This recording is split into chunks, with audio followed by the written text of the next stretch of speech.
Greetings, greetings. This is Coach Charlene, and thank you for joining your Coach Charlene. I endeavor to provide you with this content for the end of the year. I tried to do it on LinkedIn, so I apologize that I was having technical difficulties, but I am going to go forward with it because I really believe that there's something here that I believe that will actually help you for the end of the year. So I am going to automatically go ahead and share my PowerPoint and we're going to jump into this. And so let's talk about this because, quite honestly, we're ending the year, but the year didn't go without its challenges, right? And so the reason why I wanted to share this particular topic is I had shared this at WCSI's um, Southwest Consortium, and it was requested that I share it again. And so let's get into this. So the reason why I actually selected this is because I don't know about you, but this year, 2025, there were times when I felt like the ground was shifting underneath me. And I know you can relate to that. Things that were going on that you had no control over. And so as we close out this year, I want to acknowledge that we all have been dealing with transitions. It doesn't matter who you are, transitions are going to come into your life. And the thing about transitions, they don't ask for permission to be here. And the seasons that crack what felt stable. The truth is that transitions don't knock on the door. They don't ask you if it's a good time. They don't check your capacity. They don't check and see, are you ready, or your calendar, or is it time for you to go through something? No, it doesn't. It actually blindsides you a lot of time. They just literally arrive. So before I start getting into purpose and getting into the practice of surrender, just like the seasons that we acknowledge, there is a shifting of seasons in our life as well. And these moments really can feel unsettling, uncertain. I mean, you feel like you really can't get your footing. And so, just like autumn prepares the way for winter's rest and spring's renewal, so too shall we have transitions in our life. And these fault lines are sacred invitations of us to be transformed. That is what they are. So, what looks like a breaking can actually be a breakthrough or a becoming of something totally different than you were before you started. And when we think of healthcare, nursing in particular, they don't always show up as those cracks in the grounds like we see with earthquakes and things like that. They show up as cracks in us, cracks in our soul, cracks in our heart, cracks in our temple. And so, some of the things that it shows up as is burnout. It shows up as emotional exhaustion, as compassion fatigue, as constant grinding pace that never seems to slow down. It's almost like you never can get ahead of the thing. We hold space for others while we yet ourselves are in pain. And so we push past our limits because that's what the system requires or demands. But deep inside, the fault lines are slowly being implanted into your soul. And so because when the ground shifts and the seasons change, we have to use love as the force that will steady us, love as the force that will lift us up, that will form us into something so much higher than when we started. And you know what's the good thing about fault lines? They can be breaking points, but I like to see them as breakthrough points. So let's jump into this. So if you're watching this, I want to know your emotional weather today. That's what I would have asked you. It's really dark outside, but my emotional weather over the last week was sunny. I did have a few tornadoes there because I had to do a lot of things. But on today, I'm saying that it is sunny. So why don't you put in the chat for me, what is your weather? Is it stormy? Is it cloudy? What weather icon up there can you put in there? I want you to play with me in my chat. Put it in there for me. Is it foggy? And you know what? No shame in your game. This is all about you finding out emotionally where you are because you have to acknowledge, first of all, and quite honestly, all of us can be all over the place and you are totally okay. Long as you're not taking up residence there. Like, for instance, if I'm like the thunder picture. And if I'm taking up residence there and I stay there the whole time, then I need to get some help. So, all right, let's go to the next slide. Thank you for playing in my chat. No matter where you are, you're right where you're supposed to be. So let's understand fault lines a little bit.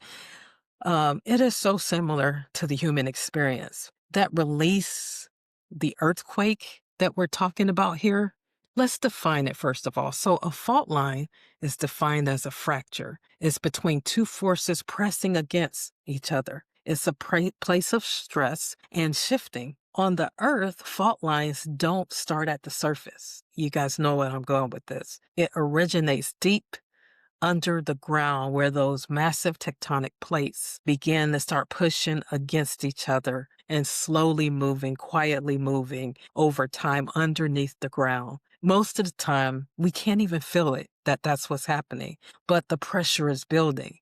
And when the pressure becomes too great to hold, the earth releases it, and that is what we call an earthquake. But check this out.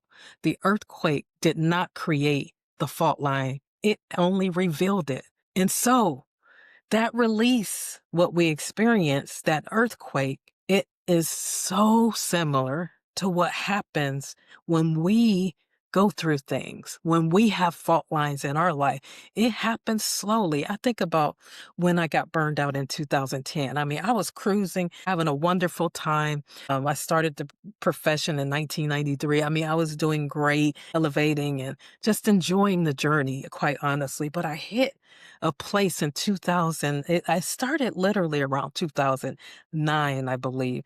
I start feeling this sense of irritation, agitation, and just frustration, emotional exhaustion, and all of that. And then I just, fought through it and kept pressing because I was too busy not to. And so I did not pay attention to it, but it kept coming back. It was this thing that kept coming back. And that's what I want you to do. There are moments of pressure, there are transitions, there are changes, in healthcare, it can look like burnout, emotional exhaustion, just like I talked about.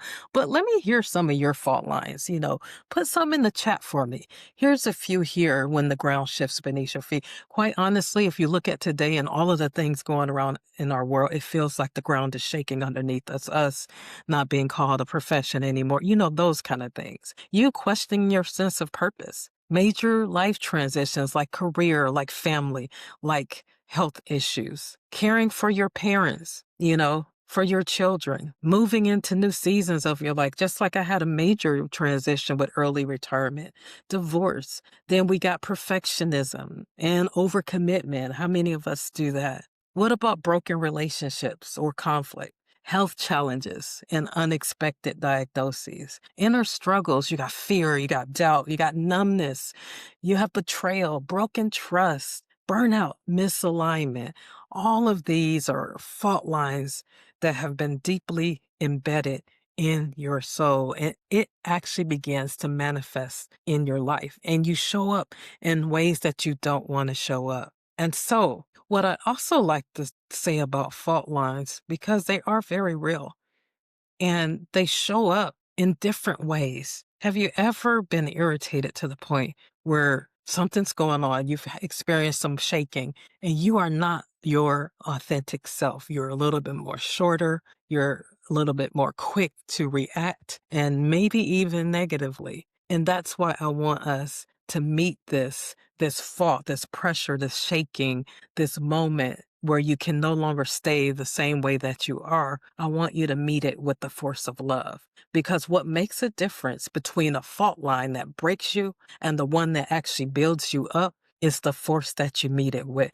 If we meet those places with the force of love and the practice of surrender, which we're going to do in just a minute, what looks like a fracture can form the foundation of a new movement, a new season, a new thing, a new you. And so that's why it's so important for you to meet it with the force of love. Now let's talk about love, my favorite topic. It is the contending force of love.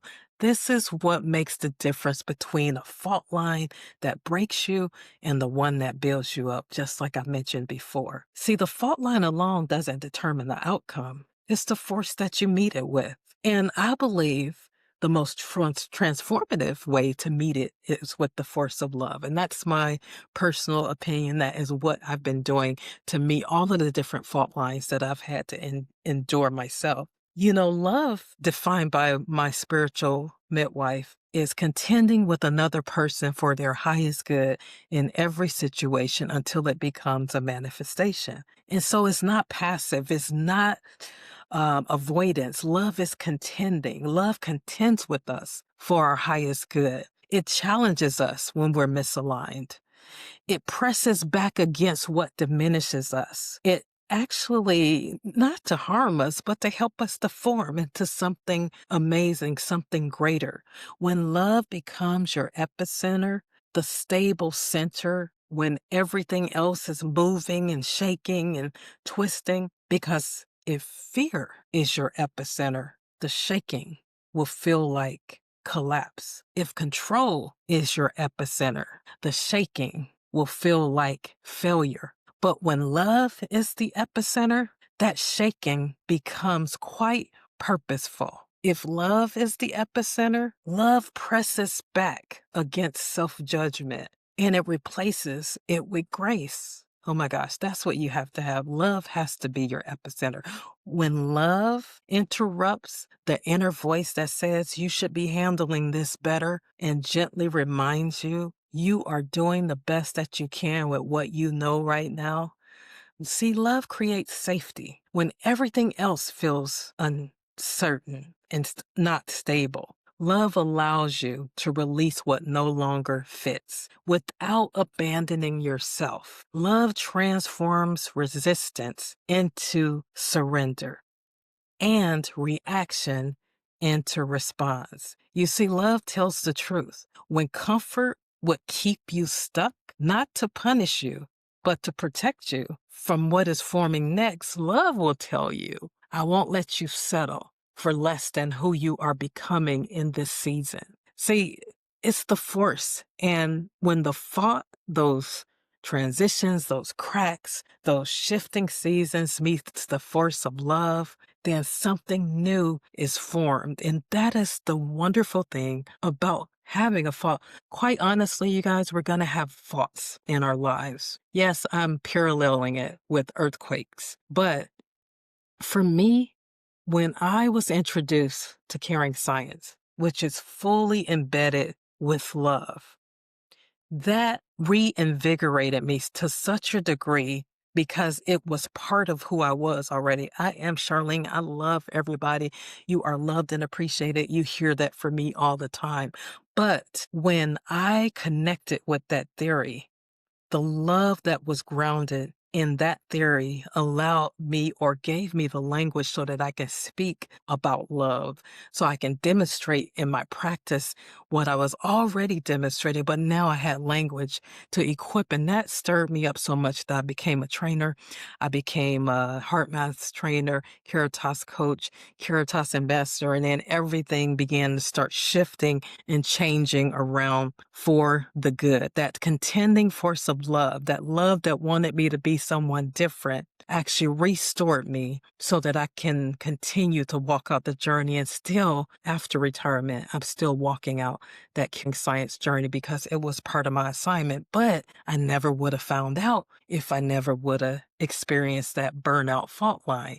You see, so fault lines are necessary in our lives.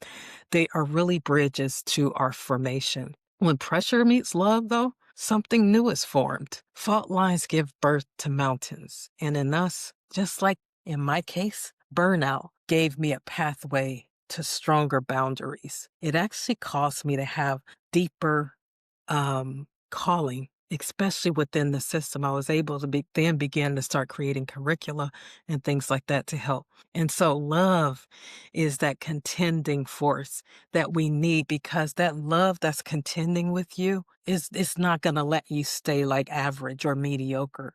That love that can be, if you cause love to be the epicenter, you will love yourself even if you fail. You will love yourself. You will give yourself grace, even if things are not going the way that you want them to go. You will still give yourself the love that you desire, the love that you need, even in places of where you feel like you fail. See, that's why love has to be the epicenter, because we are going to experience failure. Things aren't going to go the way that we want them to go. It does feel like things are shifting underneath our feet, but the force of love brings it home for us. And I'm so thankful for that. And so we talked about the new formation, you becoming the highest expression of who you are. Really, it's you formation causes you to look like you have deeper self-awareness. You have greater compassion for yourself first now instead of everybody else. You have clear boundaries because now you know what you need. You have stronger discernment and alignment, knowing that this is what you're supposed to do and this is not. When something is draining the very life out of you, then you're not really supposed to be doing that thing. You're truer to a sense of purpose, of your why really being reignited and you continuing on in the midst of it. You come out of formation rooted, more aligned, and more whole. And now I want to practice with you the practice of surrender. And so this was part of my Caring Science project that I had. And I want you to sit comfortably wherever you are. And I want you to walk through this with me because as we go out of one year and we enter into the next, I want you to know that you cannot get there until you're here. So there are some things that you got to get rid of. There are some things that you don't want to take into 2026 with you. And so let's walk through this. This is a visualization. So look at this road right here. Life's journey often resembles a winding road filled with unexpected curves, challenges, and along the way, we sometimes collect burdens like fallen leaves, just like in this picture. They begin to start weighing us down.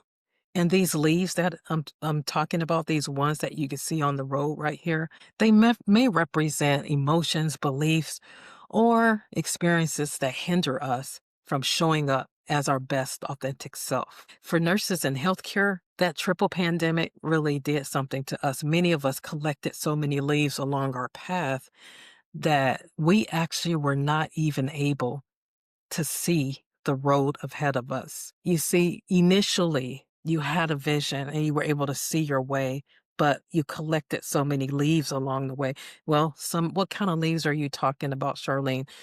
It's anger. If I had a leaf, I would tell you to take a leaf and write down on the leaf. But in this exercise, let's take a piece of paper. What things have you collected over the last 5 years, let's say? Is it anger? Is it hurt? Is it loss?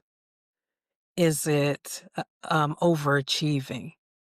Is it feeling inadequate?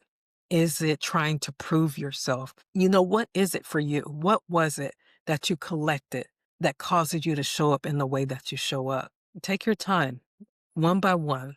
I want you to list anything that your heart shows you right now, the leaves that you've collected. Just continue to keep as if you're walking through the path and think about those things you picked off. Because if you notice in this particular picture of leaves, it's covered the path. Now you can no longer see the way that you used to be able to see. See, the vision has been skewed because of all of the leaves that have piled on your plate, on your heart, on your soul. And so our key is we want to get rid of those. We don't want them to continually be with us because we want to be lighter as we move into 2026. So now step 2, I want you to release.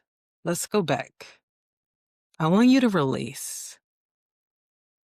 So here's my question. When you get that leaf in your hand or piece of paper, reflect on that burden that has impacted you. Are you really ready to let it go? Ask yourself that question. Are you ready to let anger go? Are you ready to let bitterness go? Are you ready to be a different person? Are you ready to let excuses go? Are you ready to be your best self? And if you have a shredder, I want you to write those things down.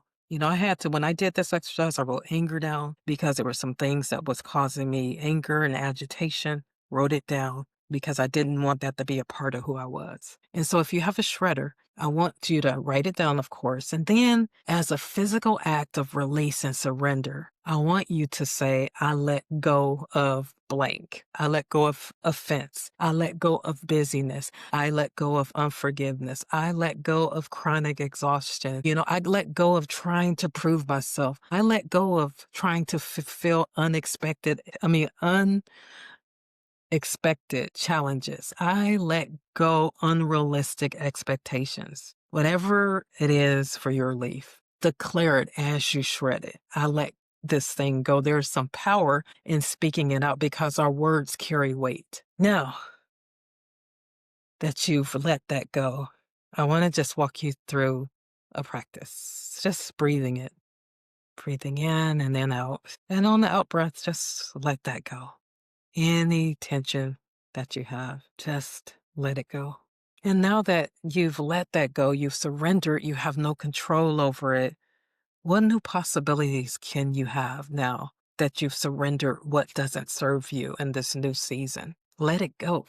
Put down some possibilities. If I had a green leaf, I would tell you to put down some new possibilities, whether it's more rest, sleep, taking care of myself first, putting me first, whatever it is for you, you write those possibilities down. Put it on the sticky note so you can remind yourself. Reimagine how you want to show up. What would you like to invite in your life now? Put that down. What do you want to feel? What do you want to experience? What do you want to embody? Just dream. Just take your time and dream. And I want you to hold on. This is your possibility leaf. And this is your sacred reminder. Whenever you need to let it go, because quite honestly, those things are going to come back. Those things that you just surrendered will come back. But you have to keep on surrendering them until they're completely gone and out of you. And this practice is designed not only to help you release of the burdens, but also to inspire hope and renewal as you look at other possibilities. And last but not least, love you first. No matter what season you're in, you must love you first. And the reason why I say that, even in times that you feel like you fail, give yourself grace and embrace you. Even if you have to embrace yourself while you're crying, while you're shedding tears, you deserve love. And you deserve to love yourself first and not to put everybody else first before you in this season. So give yourself the love that you deserve and that you need. And here are just some things that I'm doing. The little QR code there is for my Substack community. Of course, I've written a book, When the Moment Chooses You. I have a new workbook and 6-month course that I'm going to be offering next year.